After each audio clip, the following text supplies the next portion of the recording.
you to our presentation today. Right, our presentation today is basically about issues around verification, hallucination, and biases.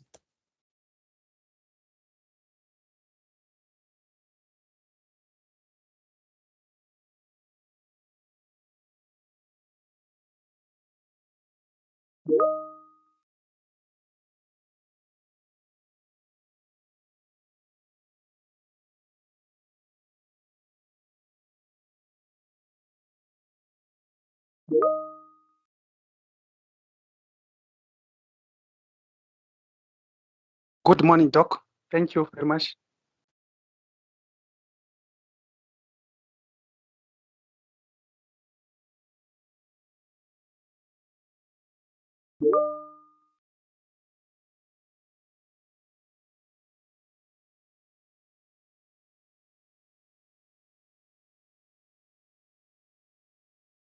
All right, so today we're talking all things identifying biases, reducing hallucinations, and ensuring academic integrity in our academic work when we're doing academic research. So that's what we basically want to be focusing on today in our presentation. So first things first, my name is Dr. Moringa, and I am going to be with you today for 45 minutes to an hour max, right, as we go through and navigate the concept of verifying AI in academic research, right? This is just going to be a conceptual presentation, right? But also with some a little bit elements of practicalities that are involved with, right? So I always argue that if you are a researcher or a research lecturer, or if you are conducting research, or if you teach or train research, right? By now, the section that we're going to be focusing on today, you need to have taught it in your class, right? Because it forms the basis upon which AI can be verified. AI produced content can be verified, and it averts the problem of that is threatening academic integrity, right? So in this particular case, what we'll be doing is we'll be talking about different types of biases, their origins, where they come from, because I felt that we need to understand what a bias is and where it is coming from and how AI generate biases, right? And how to mitigate those biases in our academic work. We're also going to be talking about reducing hallucinations. What are hallucinations? Where do hallucinations come from? And etc. etc.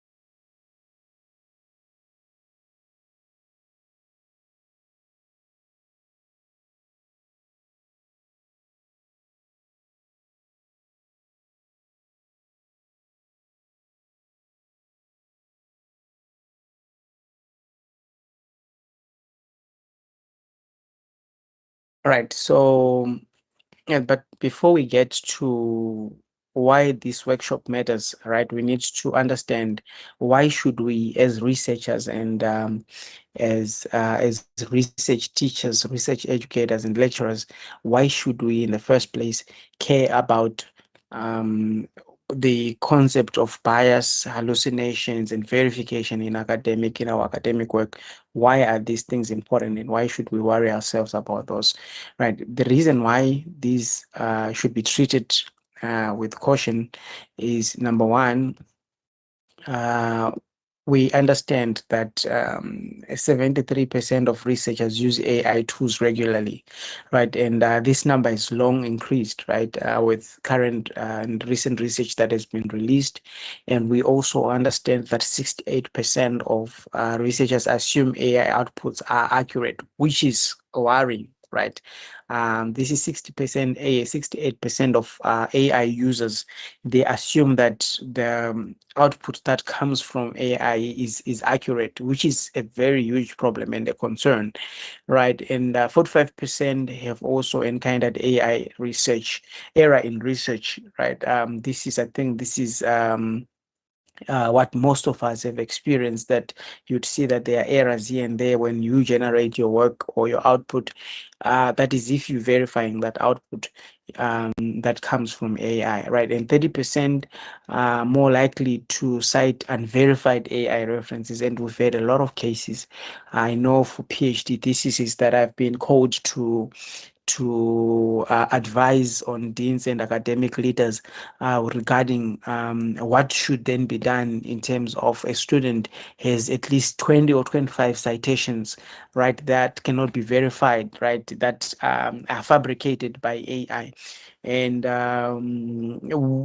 examiners would want to fail the students, right? But my experience with that aspect. I mean, I remember last year I was called by one dean from UKZN when a student has had at least 30 citations that were flagged by the examiners to have been unreal and untrue, right? And these issues are very common amongst masters and some PhD students, that they are running with the whatever this AI has produced for them without them verifying, right? And you'd see that. So my advice was basically this is a threat to academic integrity, and this is a lot of citations to have had been, fabricated, and it shows that the student exclusively relied over there was over reliance on AI, right? So our basic advice was just the student needs to go back and re-verify every aspect within that thesis, right? Each and every sentence, each and every citation, everything that is in there within the document needs to be verified, and the student needs to produce a matrix, a table of what they've done and the verification that they have done, so that they can update the document, right? Punitive measures, I think they're too harsh when you're dealing with AI. I think in the same way, we would say when somebody is plagiarized work, they need to be given a chance to go and redo. I think that's what is happening now. But also the frameworks that are within the universities, they are not punitive in nature. Actually, they advocate for the issues of disclosure and verification, right? So there was no room for being punitive, but the examiners already said the thesis should. One of the examiners has already said the thesis should be failed, right? Because it threatens academic, it doesn't meet academic standards, right? So 12% of researchers, only 12% verify AI claims against primary sources, and this is very concerning and worrying, that majority of researchers that are using AI, they don't verify the claims, especially when AI says, or the content says, according to Moringa 2026, right? Seldom do researchers go and look at what Moringa has said and cross-check it with what the platform has said. And most work that is being produced now at master's, PhD publications is replete with these cases. And the sad part is the supervisor themselves, they also do not verify the claims. The reviewers also are not verifying the claims, right? And what we see is a chain of content that is being cascaded and peer reviewed and examined, that is whose claims are not verified at the end of the day, right? And some of the reasons why this is happening is the time constraints, and also some believe that the work that AI is generating is accurate and is has no flaws, right? Which, if you are one of those people, I think you need to be very careful, right? So what is bias, right? What do we mean by bias? What, when we say AI bias, is what is bias, right? So we common here that the biases in AI outputs, content, AI content is biases, right? But when what does it actually mean, and how can we detect that which is called bias, right? So when AI bias is generally defined as when an AI system produced skewed, unbalanced, or discriminatory outputs due to their training data and designs, right? So basically the basic fundamental understanding is that AI is not neutral, right? It reflects the data it was trained on. So basically you are drawing on something that has been trained to think in a different in a particular way, right? So you shouldn't be gullible and think that the output that comes from AI when you give a prompt when you're writing a literature review, that information is objective or biased, right? It's science. AI is science, right? But the information that comes in there is affected by a lot of things: the way it is trained, the geographical is where the geographical location where that platform is trained, all those things, they come they play a role, right? So what it does is that the first bias that we need to identify, that we need to talk about, is the sources prioritized. So there is a biased algorithm surface certain publishers, right? They bring some kind of publishers. They focus on certain authors and disciplines over others, right? That's a bias in itself. When AI produces, I know I've used consensus extensively, right? And I love consensus, and I know it is a good platform, right? It does generate good work. But one thing I've identified in terms of biases is that it gives dominance to studies, to research, or to the work that was done in the Asian countries, right? Your India, your China, your Malaysia. That's what it gives dominance to. I really don't understand who or where the platform was developed, right? But if you use consensus, you would see that there is a bias in certain type of publishers, right? Publishers, that most journals that come out there are from the Asian countries. The authors also Asian countries, and the disciplines is the disciplines that your STEM disciplines, right? Those are biases that are there, right? There is also what we regard to as voice excluded in biases, right? You would find that these the limited African perspectives, right? And it's also common in your in even in Google Scholar, right? Google Scholar is an AI aspect. It's also common in Chat GPT. It's also common in most LLMs, right? Generative AI platforms, right? They tend to be silent on indigenous perspectives and knowledge, and non-English scholars, right? They are systematically underrepresented. I know for a fact that if you Google um, your you working on your topic or whatsoever on ChatGPT, seldom do you find citations from non-English studies, right? It's very difficult. You hardly find those. The same happens also on other platforms like your DeepSeek, right? You'd find that in some instances, because the platform was developed in China, it gives dominance to Chinese scholarship, right? It gives dominance to Asian scholarship, right? Those are very, very key and things that we see, right? There's also a bias that we common identify, the perspectives amplified, right? Dominant worldviews are overrepresented, right? Marginalized voices are silenced, right? When you're talking about issues of gender, when you're talking about issues of masculinity, we're talking about issues of feminism, when you're talking about when you're talking about issues of, I mean, if you if you want to Google the Iran and American and Israel war, right? You'd find that there is a certain perspective that is being pushed, right, in a subtle way, right, and it requires very, very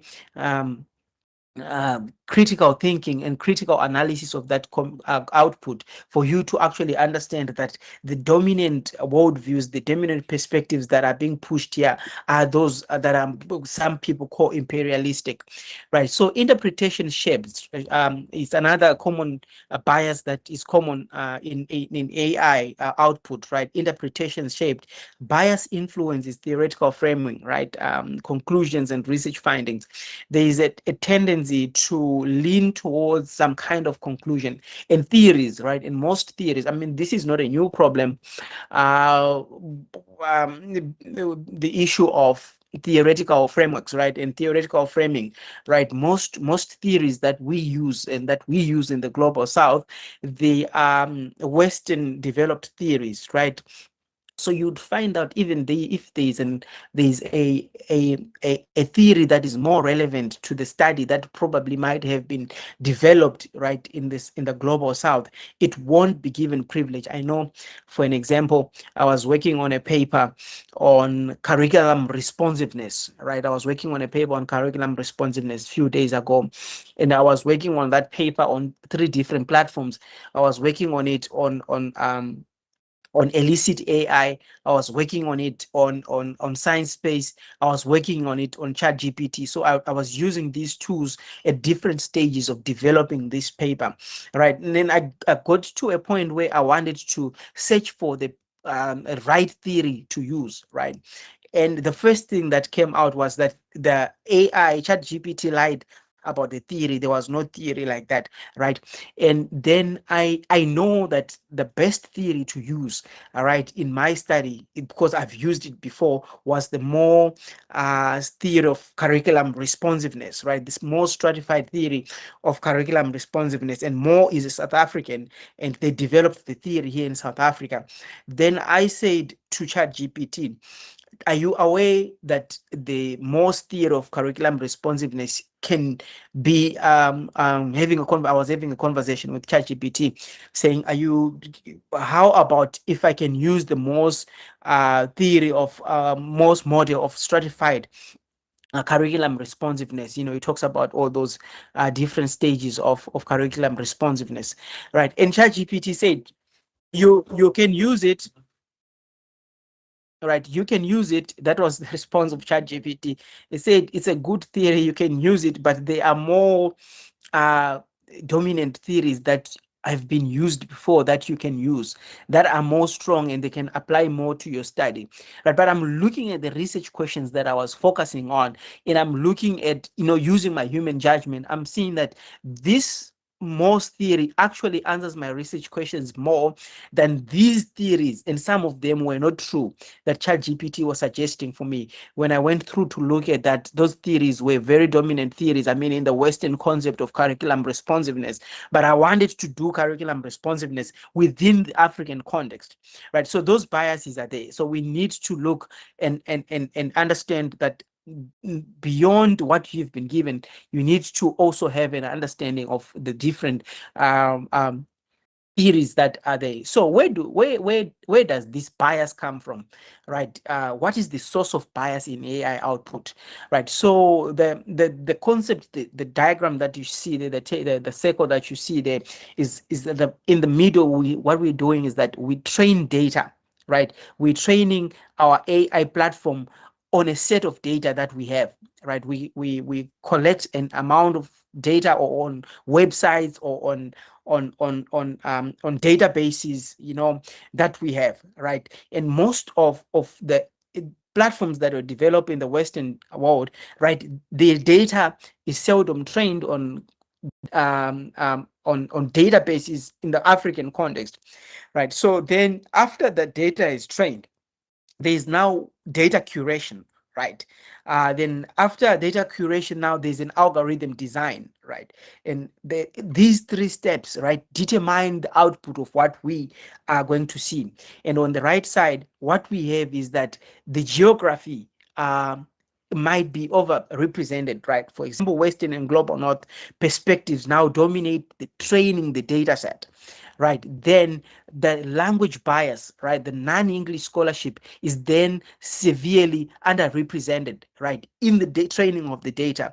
Then historical inequalities, right, there is now systematic biases in academic publishing are now encoded into AR outputs, right? Then algorithm design choices, right? Now, what the system prioritizes and omits is a decision or is a design decision, not neutral. And now this is where things go bad, or this is where things go south when we are doing research, right? We need to understand how algorithms work and how algorithm design choices are created as researchers, right? That's why I said this section of AI, if you are a research lecturer, right, you need to teach this to your students. This is very important, because if your students do not understand how algorithm design function, right, they will assume that the output is neutral and objective, whereas, right, what the system prioritizes and omits some kind of thinking, right, it's not by mistake, it's actually a design, right, that when we design our algorithms, they need to favor issues of, imperialism. They need to favor perspectives on feminism. They need to favor patriarchal insights. They need to favor, right? So whosoever designed that platform has the power to design the algorithm. Now, algorithm, it decides what we should see when we search for something. They determine what not to include at the end of the day. So what we're saying is that algorithms are not neutral, right? The design or the output that you get, right, even though the prompts play a huge role, there's an element of algorithm curation that comes into play. And these algorithms affect the kind of perspectives that your output would look like, right? So another issue that the source of biases in our work is your visibility and citation loops. So highly cited work gets amplified further. Emerging voices are suppressed. I mean, you'd find that beyond your Brown and Clark thematic analysis, what Brown and Clark have done, I know that they've done a great job in terms of coming up with a thematic analysis approach. What Page and Etau have done in terms of coming up with a systematic, how to conduct a systematic review, right? But beyond them, their work that was done in 2006 by Brown and Clark, I know they've updated also in 2021, right? There's a lot of work on thematic analysis, advances in thematic analysis that were originally developed by Brown and Clark, right? There's a lot of development on the Brown von Boehner theory that we know, right? The systems theory, all the theories that you know. But what happens is that because of the algorithms, right, they tend and they are trained to pick up highly cited work or things that people talk about much or things that people reference a lot. And as a result, what it does that there is a bias towards those highly cited work and suppress otherwise relevant perspectives that would have been gleaned and taken from emerging scholars, from emerging researchers. And most of the perspectives now that are coming from the global south, because they're not highly cited, they're not visible, right, they tend to be ignored and suppressed, right? That therefore the work that we are working on becomes biased towards those Western kind of thinking. Right now, let's talk a bit about algorithmic curation and visibility. What really happens, right? So now the question is, how does AI decide what knowledge matters, right? So it looks at, like I've already said, that it looks at what are the dominant scholars in that particular field, right? Who are the most cited scholars in that field, right? Where is most research about this topic coming from, right? And all those things. Now they determine the knowledge, right? So, but when we're talking about algorithm curation, what we're saying is that you need, when you prompting, to request for all knowledge, right? You need to identify, to emphasize, I need African perspective, I need indigenous perspectives, I need Southern scholarship, I need local scholarship, I need global scholarship, right? That's algorithm curation. Now, what you're doing is that you are turning and influencing the algorithm so that it favors what you are looking for instead of you relying on the output, right? So now you need to filter your content or your prompts by popularity, by citation count, language, discipline, right? You need to include those things when you curating your algorithm, because that's how they curate the algorithms. So you need to counter curate those algorithms, because when they design the algorithm, they say filter the content by popularity. The most popular content comes out. Filter by citation count. The people who are most cited count out. Those who do bibliometric analysis would know what I'm talking about. The language, filter by English. The discipline, the STEM dominates, right? And it is ranked by algorithm preferences, right? And the training ways that comes out. So now everything that we see that comes out, it is influenced by all knowledge, by filtered by popularity, citations count, and ranked by algorithm preferences. And now it affects the training weight. And what we see now is that algorithm curation now reinforces domain knowledge systems and erase marginalized scholarship. And for us to circumvent this problem, we need to counter, when we know now how algorithm make curation and visibility is influenced, we need to counter by using prompts that counter these dominant perspectives, right? That's how to do with it. So bias in academic research context,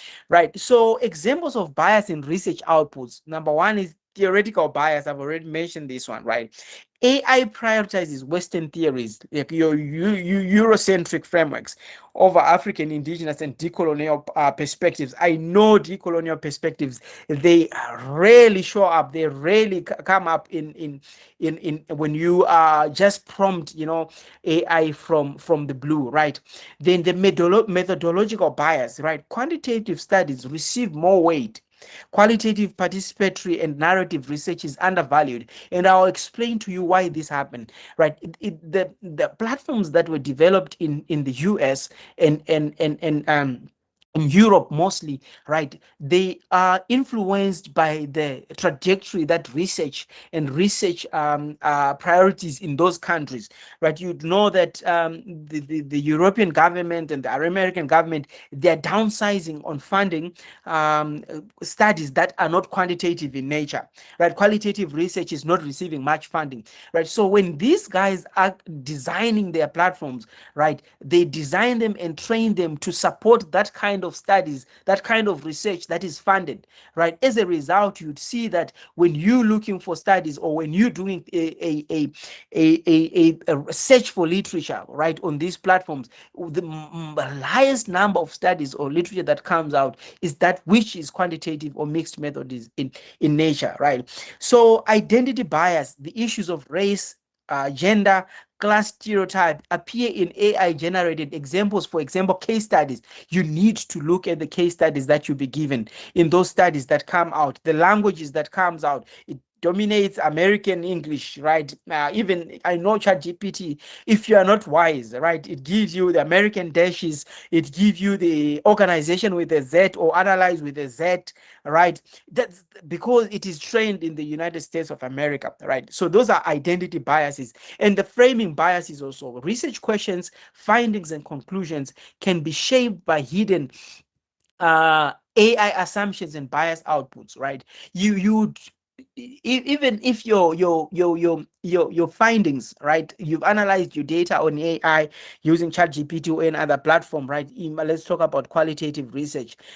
Your interviews, you've analyzed, you run the themes, right? You'd find that the conclusions in themselves, they resonate more with the kind of thinking that is drawing on Western kind of thought, right? And if you do not prompt it effectively, you'd lose track in terms of your indigenous knowledge, your African perspective, your decolonial perspective, right? Another issue is the language, the linguistic bias, where English language sources are prioritized.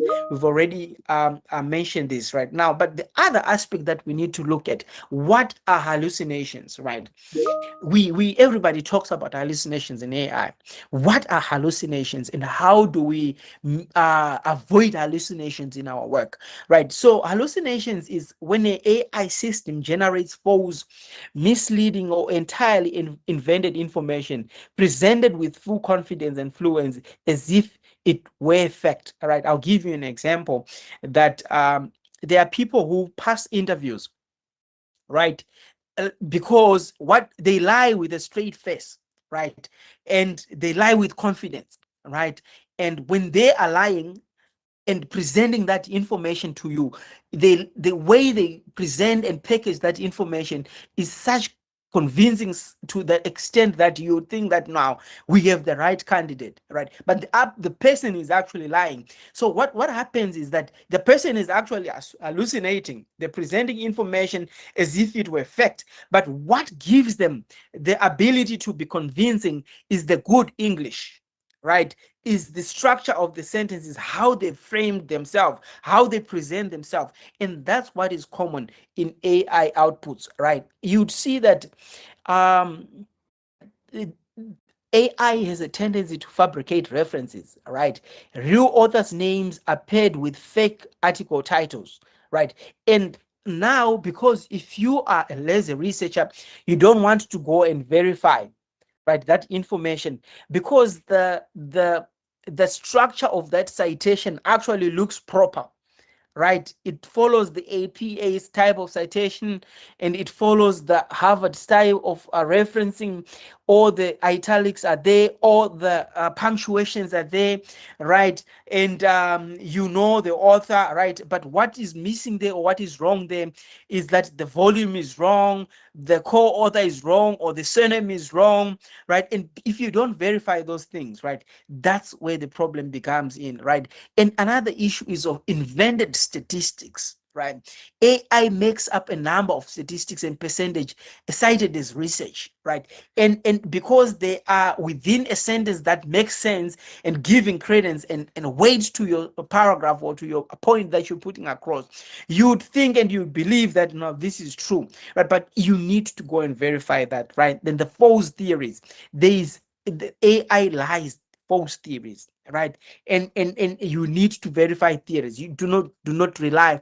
They fabricate those theories and ghost quotations, fake quotes, the verbatims, right? I know this for a fact that when you doing your interviews, right, AI has a tendency to give you fake verbatims, right?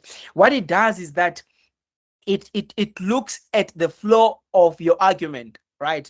And then it picks up, right, some bits and pieces of words within your data, right, and create a quotation or a verbatim from that one, so that it generates a, a rich verbatim or quotation that supports the theme or the argument that you're putting in, right? And if you don't go back and verify those quotations, you present them as true quotations. So that's one of the hallucinations, or those are the key hallucinations that are common in AI. So common forms of AI hallucinations, typical errors that researchers encounter.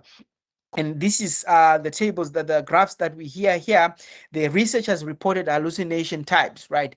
The misrepresented methods. 42% of researchers, they said they've encountered this. And false research claims, they're sitting at 55%. Invented quotations, 48%. Wrong publication details, 61%. This is a huge one, right? And I know that if you rely on AI for your citations, you risk having a problem, right? In one of my presentation that I did some time ago in February, I did a presentation of how to circumvent hallucinations by you bringing on your own citations and references, right? Fabricated references, 74%. This is a pandemic, right? So non-existent journal articles and fabricated references are sitting at number one, where incorrect publication dates, volumes, or page numbers are sitting in number two. These are common things, hallucinations that are in there. Invented quotations are sitting on number three. Then false claims about theories or research findings. It does lie about what a scholar study found, right? Misrepresentation of study context, methods, or results is sitting at number five. So why hallucinations? hallucinations are a serious risk, right? This is a serious academic and offense, right? Where AI generated hallucination content where false references, fake states, invented theories, they number one offense, right? Research trust outputs assumes AI is accurate without verification. It's a very huge problem. Content enters research. Fabricated information is incorporated into papers, right? All these are very huge academic offenses, right? Credibility is undermined. Reviewers, supervisors, and peers lose your trust. Accountability falls on researchers to actually verify the work. The author remains fully responsible of their work, and they need to always verify their work. So limitations of AI detection tools, right? I did a demonstration of how to use AI detection tools in one of my platforms. You can go and watch on YouTube, right? TP Moringa on YouTube. If you go on YouTube, TP Moringa, you find those previous videos that we've done on how to avoid hallucinations, right? So why detection is not enough, right? I've always argued that we need to shift the question from was AI used to was the content verified. We shouldn't be worried whether the student researchers has used AI because we know that they're going to use it. What we should be worried about in this day and age is was the content verified, right? So there's unreliable and inconsistent detection tools. Now, what they do, your Qbot, your Tenitin, biggest culprit, Tenitin, right? We were discarding it in different universities, right? The detection tools vary widely in accuracy and give conflicting results on identical text, right? The decision to get to UCT discarding your AI tools was because of that tools that were actually misleading, right? The false positive, authentic human writing is frequently mislabeled as AI generated tools. I once gave an example that I uploaded my thesis, my PhD thesis that I authored in 2019 before AI, right? I uploaded it on one AI platform, right? Just for wanting to see what will happen. And I was surprised. I was above 40% AI detection, right? And I was like, but this thing here, everything was typed by I did it myself and there was no AI at that time. So those are false positives, right? You'd see that work that you've otherwise typed yourself and written yourself can be detected as AI, right? There's also the issue of tools disagreement. Different detection tools produce different verdicts on the same document, right? And which is misleading. And detection tools reveal nothing about whether the content is factually correct, right? So what the detection tools do is that they basically pick up probabilities, right? The sentence structure, the construction of sentences. They cannot help us in terms of verifying the accuracy of work, right? Of which that's what we need at this day and age when we're using AI. So verification is a research skill. I say that verification is one of the greatest research skills that postgraduate researchers and researchers need to be taught. We need to move from trust to critical interrogation, right? So what do we do when we're talking about verification, and what are the things that we need to do is that we need to treat AI as draft. Everything that you've generated from AI, it should be recorded as a draft, right? Then AI output, you need to check citations, statistics, the codes, the theories, all need to be verified, and verify references. Use Google Scholar to verify outputs, Scopus, library catalogs, and compare AI responses with peer-reviewed primary sources, and also build the skill. Verification must become a core research competency in by all means, right? So now let's talk about strategies for reducing biases, right? The practical mitigation approaches. Number one, we need to learn how to do design prompting. Prompt design. We need to use prompts that are explicitly requesting African perspectives, global South perspectives, feminist or marginalized viewpoints. We need to use multiple source verification where we cross-check AI outputs across multiple databases and academic sources. We also need to avoid over relying on a single tool. I've always said that don't use one tool for your work. We need to use critical framing. Use AI to generate possibilities, not to determine final conclusions or arguments. And you need to actively seek out non-Western, indigenous, and decolonial scholarship. Be intentional about the kind of information that you're looking for. Then you need also to learn strategies for reducing hallucinations. I've done a practical demonstration of this in one of my presentations in February. You can go and watch on that one, right? We need to request certain references only. I said in that presentation, if you go and watch it, you need to come up with your own citations to ChatGPT. Don't rely on it to give you citations. Download your citations on Google Scholar and upload your own citations, right? Number two, you need to follow up with prompts requesting DOIs, journal names, volumes, issues, and page numbers. You need to tell AI that I need these things in my citations. You need to request evidence-based responses. Ask for shorter, precise, evidence-anchored answers rather than broad sweeping claims, and ask AI to flag uncertainty. Prompt AI to explicitly identify areas of uncertainty, limitations, low confidence, and verify all information before use. I say to you, never incorporate AI output into academic writing without independent verification. You need to verify, right? Ethical use of AI in research, the principles for responsible AI integrations.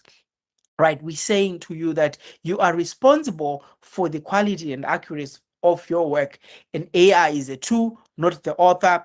AI should basically augment your critical reading and analysis. It should never substitute for it. And always disclose when AI and how AI contributed to your research process, and never enter sensitive, confidential, or participant data into public AI system. And you need to make sure that there's an accountability loop. Ethical AI use requires ongoing verification, disclosure, and professional responsibility.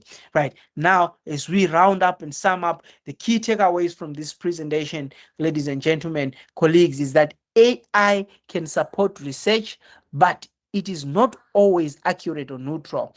Bias and hallucinations are major documented risk in AI scholarship, and researchers must critically evaluate, verify, and refine all outputs. And through the future of academic integrity depends on responsible, informed AI use, and trust in research must be earned through verification, not assumed through technology. In closing, ladies and gentlemen and colleagues, the question is no longer whether researchers will use AI, but whether they can verify it responsibly. The question is, can we verify the output, and do we have the skills that are necessary for us to be able to verify the AI output? Thank you so much, ladies and gentlemen. We have reached the end of our presentation as we navigate around how to use AI. Thank you so much. I'm going to open this time to those who have questions, inputs, and comments so that we can hear what you guys think. Right. There is Mando. Thank you so much, Mando. All right. Hello, Doc. Thank you so much for this great presentation. It's quite insightful, and it actually prepares us to be great researchers. Yeah, you spoke about the issue of reducing biases when we are using AI, where you gave reference to the issue of probably having wrong references being given by AI. I don't know. I just need assistance here. I'm not so sure, because what I normally do when I use AI, I tend to visit the research sites, for example, Google Scholar that you were talking about, or Scopus, wherever we can find some studies being fed there. I normally use Google Scholar. So what I normally do, I go there, I I search for literature or studies that are relevant to my study, and then I create a list of those, a sort of a reference list from the studies that I've seen to be relevant to my study.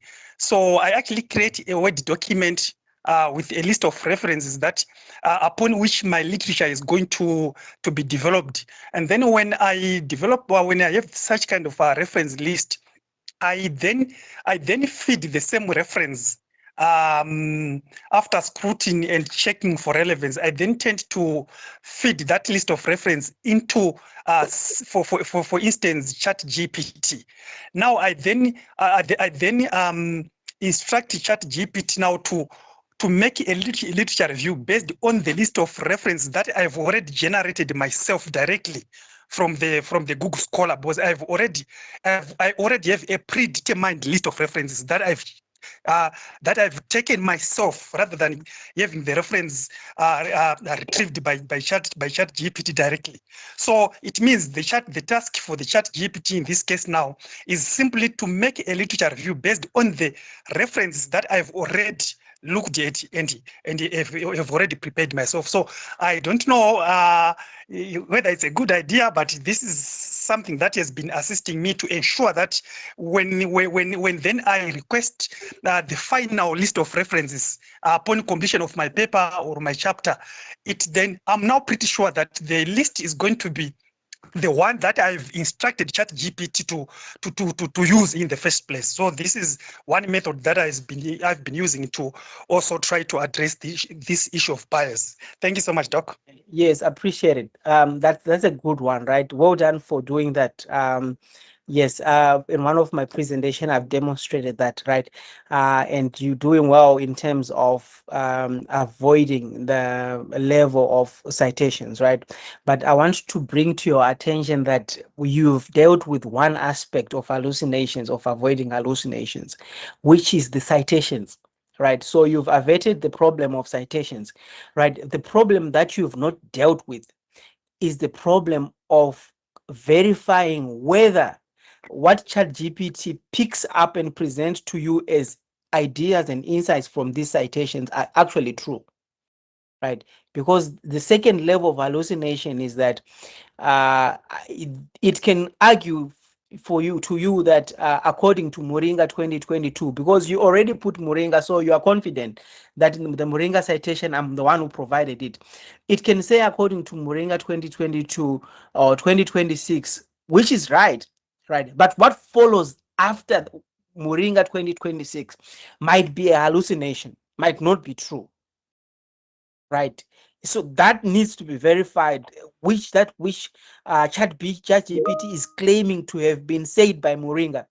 It might not be true, and in most cases, at 55, I'll 100%. I'm confident that that level of hallucination, when you are dealing with large chunks of literature review, that bias or that hallucination would sit at 40 to 45%.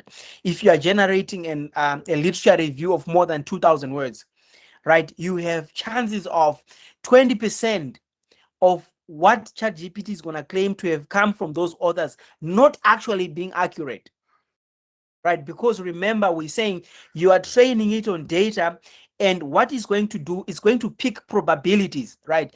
But when you one thing I've realized is that Dr. Mando, is that when you pushing a certain argument, right, on ChatGPT. For example, you're writing a literature review, advancing a certain argument, and you've provided the sources that are coming out in there, right? What it does, it picks up in the text that comes out from that work, right? To say, it picks patterns that support the nearest kind of argument that you put in without it being actually accurate. Right. So I'm saying to you, you've done well by averting or dealing with the hallucination of citations. Right. The second level of verification that you'd need to do as a researcher is to be sure, right, whether what comes out of the scholar is actually true and was actually said. And that's where you come up with PDF reader, right? You can upload those PDFs and just verify to say, did Muringa say this? Right, you can verify on Google AI to say, did Muringa actually say this statement? You'd see that that's the level of verification that we need at this time in point, because to just believe that because I've provided citations to AI now is going to follow through from the citations that I've given it, it might be misleading in itself. So thank you so much, but you've done well, and I appreciate that you are advancing academic integrity by pushing the idea of verification. But verification, it needs to be all rounded. It needs to be all rounded throughout. You need to verify the findings.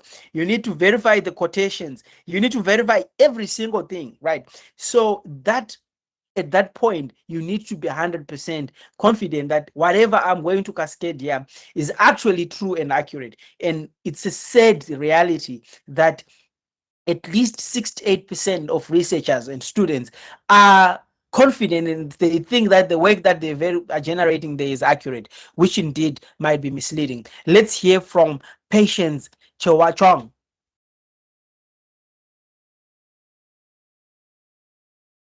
Patience, you can Thank go you, ahead. Doc. Good morning. Wonderful presentation. Can you hear me? Yes, we can. Loud and clear. Okay, thank you. Yeah, thank you so much, Doc, for the exciting presentation. Each time I look forward to Saturdays. Yeah, Doctor just raised one of my worries about the using the citations, which you have responded to well. And I had an issue. Actually, I'm attending the session, and at the same time, I'm marking proposals for honors. And I picked up a proposal here with 94% of AI dictation.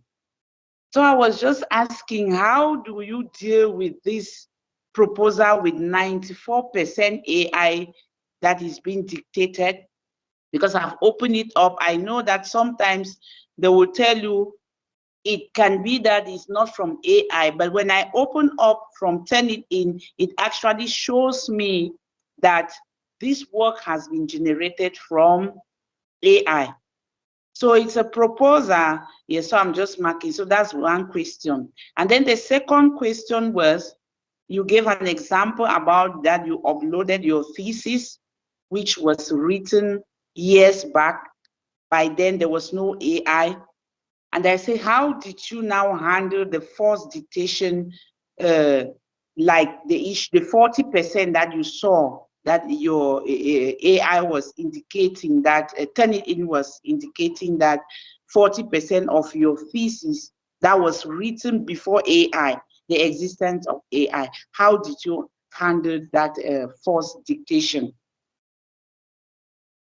Thank you so much. Very interesting question there, and I love these conversations, right, with regarding AI and detection and stuff like that, right? So, if you are in a South African university, right, where we are right now, you'd understand that most universities, they've discarded Turnitin, right, and other AI detection tools, right? They don't regard them as accurate, right? So that question here, this side, where we are, where we're coming from right now, it has been dealt with, right? Why? Because um there are research, there's research that has been done, right? Practical research, empirical research that has been done, that has shown that the AI generate the detection tools generate false positives, like they did on my thesis, right?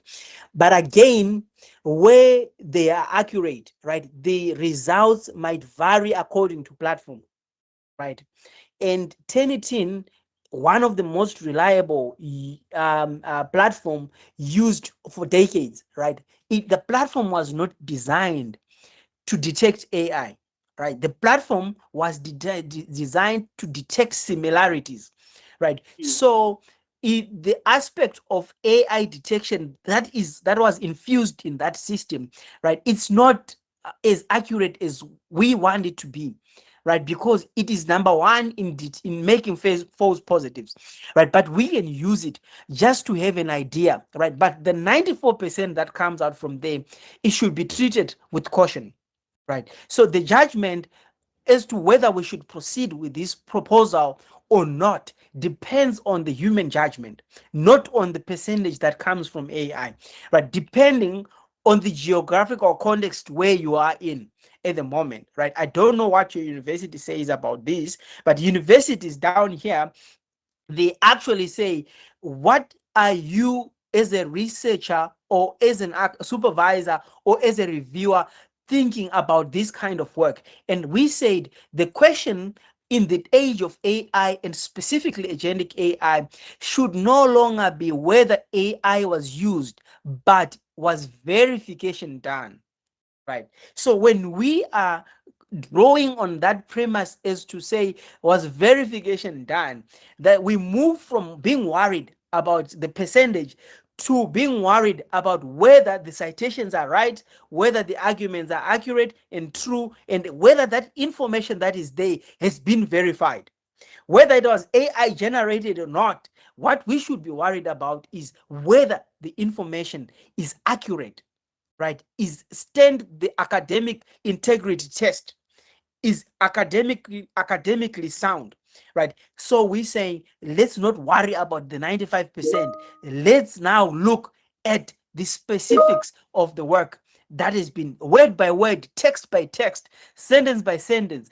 Has this information been verified, right? Because why we are not in one of my presentations that I did, where I distinguished between AI generated text and AI assisted text, we went to a conclusion that the distinction between AI generated text and AI assisted text does not exist, right? That distinction cannot be tested. You cannot pick whether the work was written by a human or it wasn't written by a human, because they are AI platforms that humanize that work, right? So I can come and take that same proposal that is 94% and upload it on Humanizer AI, and it goes back to zero. Now the question is, are you going to be happy that now it is 0% AI? But the work is still AI generated, right? So that's where we find ourselves in.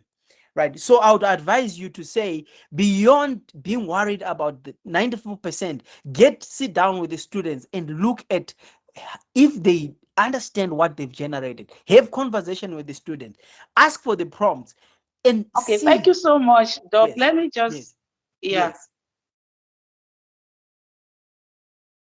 Yes, you can go ahead. Okay, thank you so much. I just have a follow-up.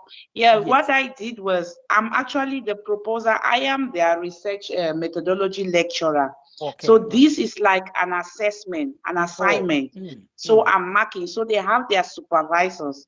So what I did with my knowledge with AI, knowing that it can be having 94%, I have actually graded the student, and then I indicated, I just, on a comment, I was asking, did your supervisor go through this proposal before you submitted to me as an assignment? That is a question. So I've given a lot of comments so that the student should be able to meet his or her supervisor, to go through the, yes, I didn't like fail the student or to say no, it was generated from AI, because I'm one person that my take is we should be able to teach the students how to use AI ethically. Yes, that's which is right. what we have been dealing on. So I have a follow-up question. I don't know whether it's a question or an idea. Okay. I taught my students in the research methodology class, I told them that it's easy. I don't know whether you know about the AI tool, the paper digest, literature review development. So when I was teaching them how to get literature, for what I've seen that maybe paper digest actually gives you recent papers. And I've just learned something now from you that maybe we need to put in the context, because you see that the AI model, the language mostly is European fine-tune. So I just demonstrated to them. I told them that when you have your research topic, since they are doing their honors, you can take the research topic after reading literature and you think that you want to study on cybersecurity. Let me talk about, just give an example. Then you go to Paper Digest, you put in cybersecurity in whether in high schools or secondary school, and then you select under computer science depending on which focus area that you are, and then you ask Paper Digest, you want to get literature, which means you want to get recent articles, right, on cybersecurity. Then you say this Paper Digest should be able to give you about from the past 5 years. And then what Paper Digest does is it will actually generate, it will give you the recent papers, and then it will give you a summary. But what I told my students were, I don't want you don't even need the summaries for your literature review. What I want you to do is just like looking for articles from Google Scholar.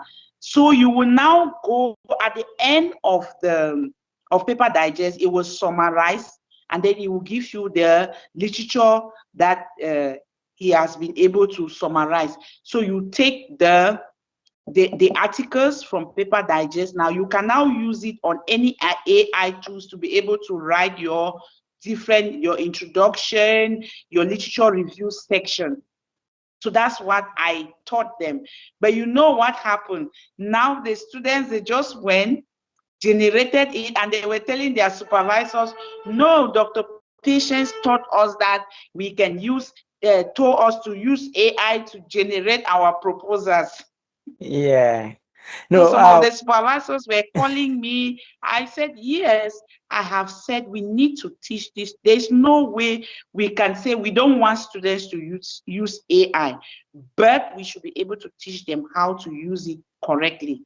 So I don't know if you have any idea or anything to add on what yes, I'm yes, yes. using You've for the you've done Paper really Digest. you've done really well. So what you've done there, and I think this is important for everybody else, is that you've moved from verifying citations to actually providing the AI platform with verified information from the scholars themselves, right? Which is another advanced way of reducing bias and reducing hallucination. Because if you are coming there with your own summaries, what ChatGPT is going to do, it's going to have less work in terms of identifying patterns and insights from those scholars to basically arranging and rearranging information according to what those scholars have already said. So that in itself is a way and good advanced and better way to generate those literary review. And I think this is a great way to do it. And the process should be documented, right? The process should be documented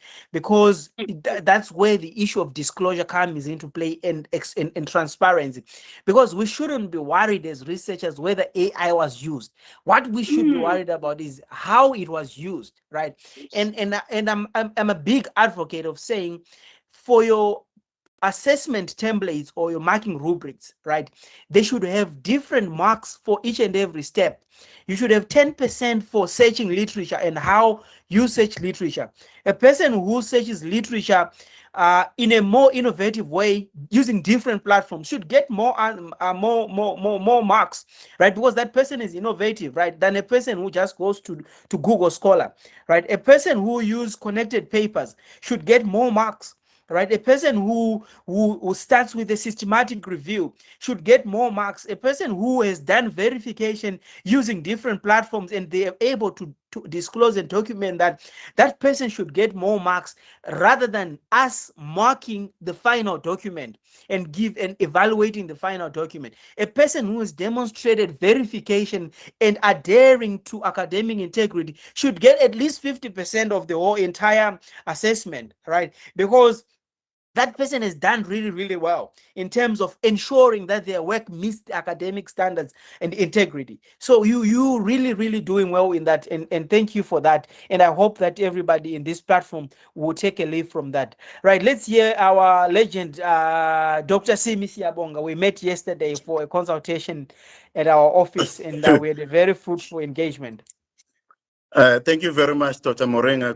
Good morning to everybody, and thank you for awarding me the legendary status I receive.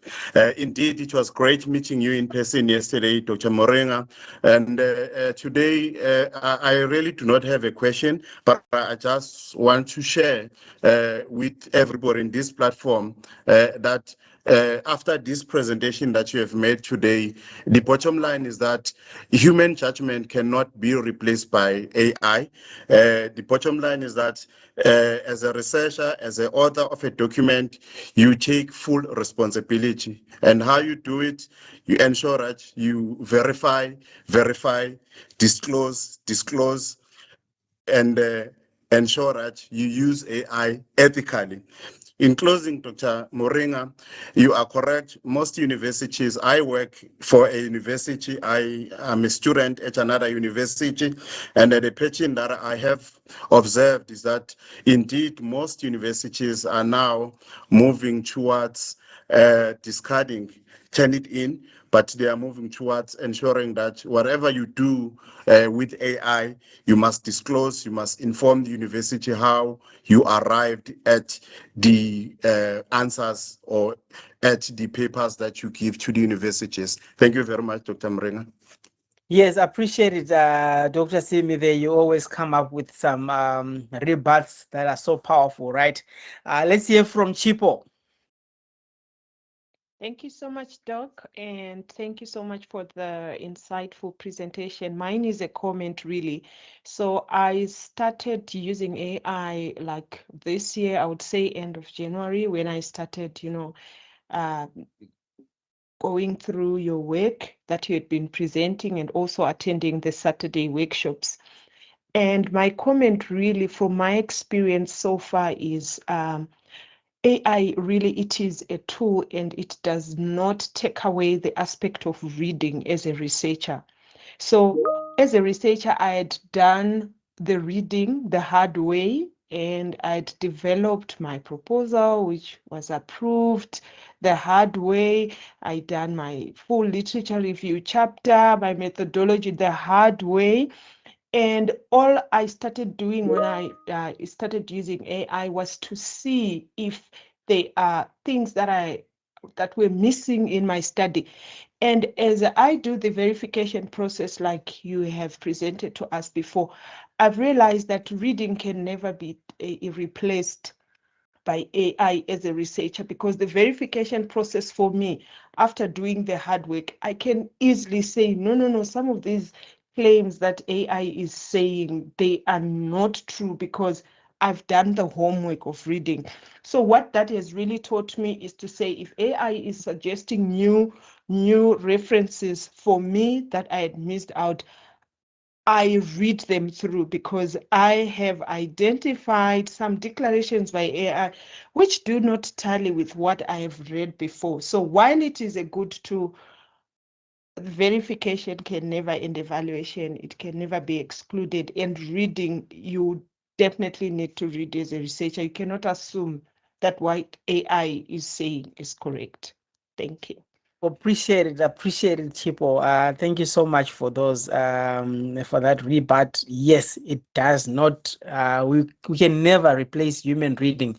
It's just that AI gets to do the dirty work for you, right? The chunk of gathering information, reading, and hours and spend in terms of reading and stuff will be done on your behalf. So what we have become as researchers in this age, we've become curators of and verifiers and validators of knowledge that already exists, right? So the searching, let it be done by AI, but the arguments and everything should follow through, right? I see there's still a hand from Chibo. Is it a new hand or is it an old hand? From Patience, Dr. Patience, is it an old or new hand? Mine is an old one. Thank Oh, you. Sorry, it's an old hand. Let me drop it down. All right. Okay. So thank you so much. I think we've come to the end of this Saturday edition, right? We'll be here again next week on Saturday, same time and same place, discussing all things AI, right?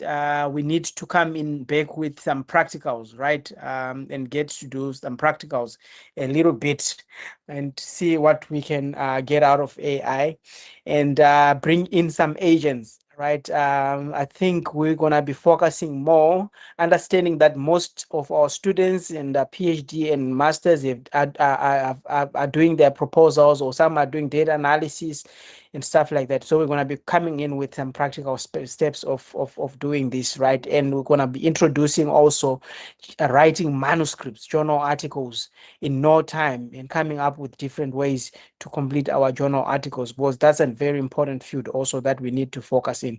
We need to ensure that our masters and PhDs, before they graduate, they at least have a journal article, one or two that have been published. So we need to turn our focus to that. But otherwise, thank you so much for dedicating your Saturday to listening to this. Let's invite more people and circulate our flyers to as many people as we can, so that we can have rich conversations and feedback and know what other people are doing, so that we can benchmark what we are doing and look at best practices that are happening elsewhere. But otherwise, thank you so much, Dr. Moringa. See you next week, same time and same place. Bye-bye. Thank you, Doc. Thank you, Doc. Bye. Bye, Doc. Bye. Thank you, Doc. Bye, Bye. colleagues. Bye. Thank you so much. Bye. Bye.